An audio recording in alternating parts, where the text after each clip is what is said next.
we started breeding crocodiles at the snake park. I have to go back in time a little bit. We started keeping lizards, snakes, and turtles and tortoises at the snake park. And then to complete the whole reptile scenario, we had to have crocodiles. And I had gone down to the Madras Aquarium, which was on the Marina Beach. And I noticed once when I went in there, they had a large tank about 7 feet long, in which they had a crocodile, which was just about 7 feet long. And I kind of couldn't believe it, that they were, first of all, that a crocodile was able to survive in a tank just the same length as he couldn't hardly move in there. So I went and met the director of the aquarium. I said, look, wouldn't it be wonderful if we could get you a small crocodile and exchange it for that big crocodile? It had plenty of space to swim around. People would love to see it. And remarkably, he agreed. He said, that's a great idea. And we did get a hold of a small crocodile and gave it to him in exchange for this. Well, this male, whom we call Periyur, became the breeding stock, the first breeding male crocodile that we had. And at the same time, we had heard about another crocodile, which is being kept at the Central Marine Fisheries Lab in Porto Novo, south of Madras. So we drove down there and said the same thing to them. Can we exchange this crocodile of yours for a baby? And they were quite agreeable to it. In fact, I knew Dr. E.G. Silas, who was the head of the CMFRI at that time. And he was the guy who sort of made them give it to us, basically. And it turned out to be a female, very fortuitously. And when we brought it back to the snake park, within a few months, they started mating. And sure enough, she laid a clutch of eggs, and we got our first baby crocodiles in 1975. And that set something in motion, because the World Wildlife Fund gave me a grant to do some crocodile survey work around North Indian rivers, looking for gharial and looking for saltwater crocodiles in the Sundarbans, and mugger in places as distant as Hiran Lake in Gujarat, and quite a few other places. And it turned out that crocodiles were facing a very drastic time, and the numbers were dwindling to almost nothing, particularly the gharial. So it was really imperative that we had heard what they're doing in Africa and the United States. They started protecting crocodiles and Australia and breeding them in captivity, or collecting wild eggs and hatching the babies out and restocking wild habitats. And it seemed pretty easy. And we were so lucky. It was all snail mail, obviously, in those days. There was no computer, no emails and stuff. But these people working on crocodiles in these various countries were wonderful at sharing information with us and telling us how to collect eggs. Make sure you don't turn the egg over, you can destroy the embryo, all these kind of things, how long it would take to incubate them, what kind of humidity you need to incubate them, all these details. So we started breeding them in quite large numbers at the snake park. At the same time that I had done surveys around India, I had heard quite a bit about the crocodiles in Sri Lanka, and that mugger were still doing pretty well, and people were quite tolerant of them being around. So we got a grant from the Sri Lankan Wildlife Society, and got our motorcycle, and Zai and I put the motorcycle on board a ship at Dhanishkodi and took the ferry to Talimanar in Sri Lanka. It was probably one of the last time that these ferries were still working between India and Sri Lanka, and started a 2-month drive around the island to all the crocodile habitats which we had identified on a map, and with some help from the people at the Wildlife Society. That was quite an incredible trip, because they got us room to stay at all the forest bungalows around the place, and wild boar curry, fantastic. And we were able to see literally hundreds and hundreds of crocodiles, which was such a different scene from from what it was in India. And I think one of the best memories is in the northern part of Sri Lanka. Some of the lowland forests, which were still very much intact, something which you could not see in South India anymore, because the only forests which were left were in the hills in South India. All the plains had been converted to agriculture. So we were looking at what South India was maybe 100, 200 years ago, which is a fantastic experience and wonderful people. But it was also a time, 77 was a time when things were getting hot for Tamilians in Sri Lanka.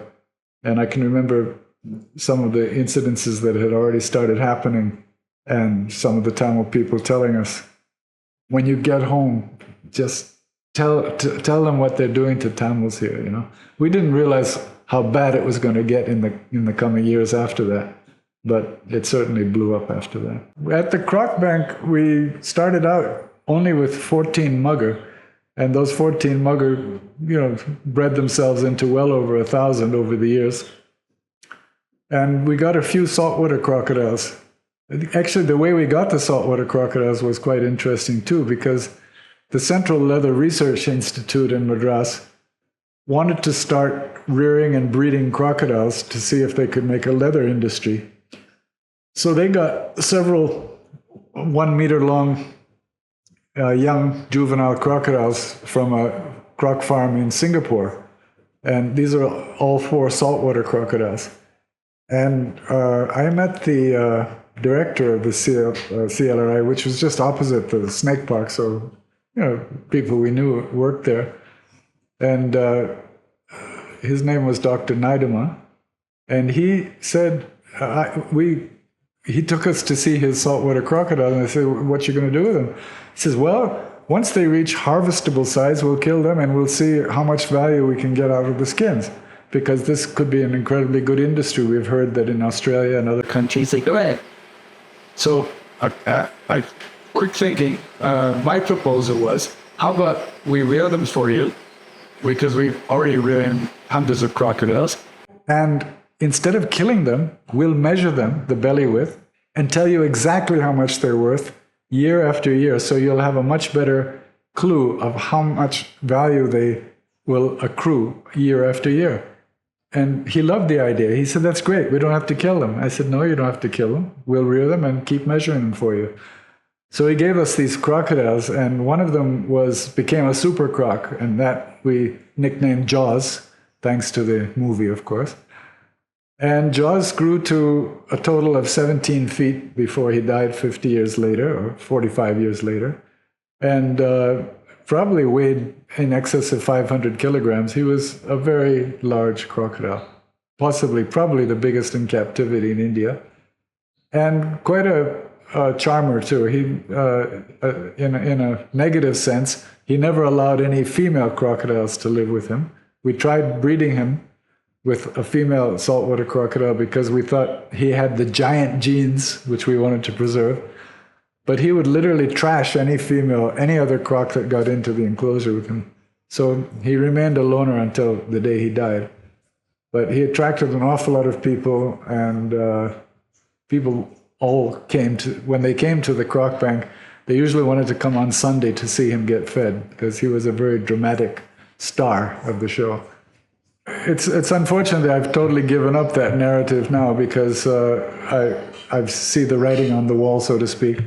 But when I was hired by the Food and Agriculture Organization to become the production manager of the Papua New Guinea Crocodile Project, I was thrilled, because this is something I had believed in for a long time, and now it was proven that the crocodile resource, which would otherwise be completely wasted or even exterminated, was something that was giving a livelihood to literally hundreds of thousands of tribal people in one of the most underdeveloped parts of the world. And this was done by restricting the killing of adult crocodiles and the taking of younger crocodiles, so that the adults would be allowed to continue to breed, whereas the younger crocodiles, which are in larger numbers, would be the harvestable age. And it is a working it does work in New Guinea. It works in parts of Indonesia as well as in Australia. So this was supplemented by captive breeding. And so the captive breeding farms, again, produce great numbers of crocodiles.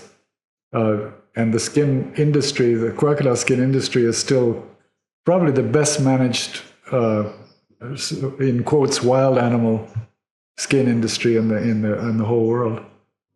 Because there are very few animals that breed so well in captivity and can be have such a great survival rate. And so trying it in India, like I said, Central Leather Research Institute at one point did want to start something like that. And back in the early 70s, it might have been possible. But between the activists and the new wildlife laws, the argument was that if you allow any wild animal to be harvested, the floodgates will be open, and there'll be a mass slaughter of all the wildlife, which could be true unless there was very, very strict controls on this. But it is absolutely possible that we've reached a stage now where we've been pretty successful at conserving crocodiles, and now what problem do we have? Human-crocodile conflict. And we've got crocodiles killing people, and just 3 days ago, another person was killed in the Andaman Islands by a saltwater crocodile. And there's a huge outcry. Naturally, I mean, you lose a family member to an animal which is on Schedule 1 of the Wildlife Act. I mean, naturally, there's going to be an outcry.